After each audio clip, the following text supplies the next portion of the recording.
often that's what in my experience, when I unpack that, they're wanting the one who hurt them to feel the hurt, not to hurt them, but so they understand the hurt that they're feeling, right?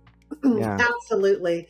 That's very common, not just in, I want to go betray you sexually so you know how it feels to be betrayed sexually, but all types of things. One of the things I say to my partners is, if I strung him up on the ceiling right now and we tied him up and he was helpless and we beat him and we plucked his eyeballs out and we did all kinds of mean, horrible things to him, it's still not going to get him to understand the pain that you feel. No matter what you do to him, he's not going to understand the pain that you feel.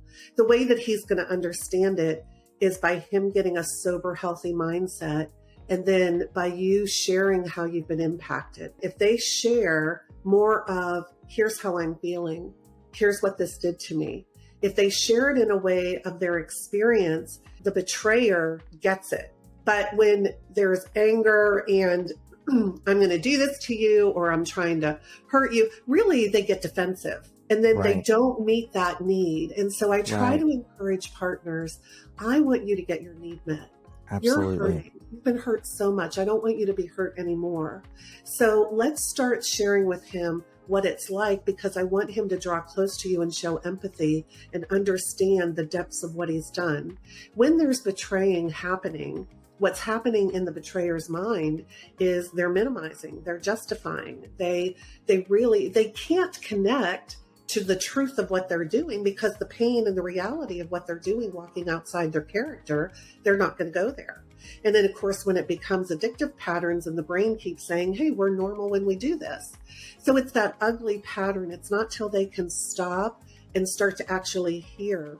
That's why the impact statement is so important, to share how you've been impacted sexually. You're absolutely right. At first, they're so hurt and overwhelmed and their whole world is turned upside down. And when we're hurt, we want to hurt back. We want to say something back. We want to do something back.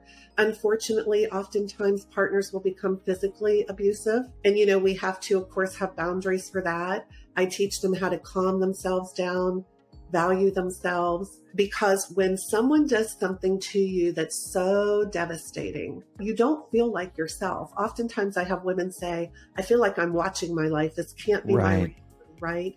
And of course, in the therapy world, we call that dissociating, where the pain is so real that you can't connect to it.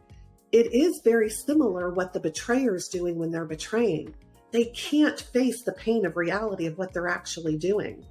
So they live in this fantasy mindset of minimizing and justifying. And, I have one man that said to me, he's doing great in recovery. And he said to me, Crystal, I actually got to the point that I was telling myself, if she catches me, she'll be okay with it. It won't be that big of a deal to her. Right? Wow. He's like, my mind went so dark and ridiculous of how I was justifying what I was doing out of the fear of being caught. Out of the fear of hurting her. Wow.